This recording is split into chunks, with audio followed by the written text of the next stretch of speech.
Think back to 2 years ago, we were going to shut down, and now we're not only going to stay open, but we might even have a future.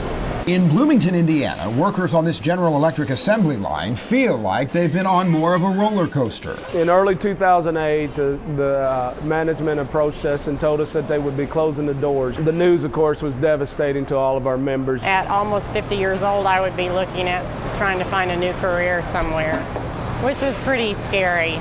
But Deborah Wells won't need to look for that new career. Instead of shutting down its Bloomington plant, GE now says it will upgrade, investing $93 million in new technology. It's a real tribute to our people and the fact that they never gave up. They never quit working. The upgrades to this mile-and-a-half-long assembly line will also bring about 200 new jobs. Most of that work is coming back to the U.S. from Mexico. Hearing an announcement where they're bringing the jobs back is one of the greatest feelings. And to know that you had a part in that is one of the greatest feelings. We have a great union that stands together, that is willing to go out and do what they can do to save our jobs.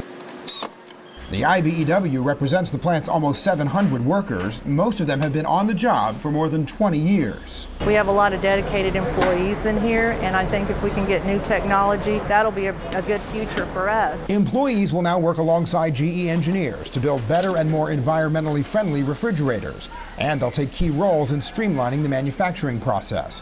GE gets a tax credit for each of the new, greener refrigerators it makes here in the U.S. We were headed the wrong way, and it looks like we're making a change and trying to go back, and I hope we stay that way. I think there's a great call and an awakening going on in the country that we need to have a manufacturing industry. We need to have an automotive industry.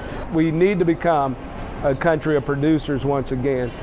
You can outsource American jobs, but you can't outsource the American work ethic.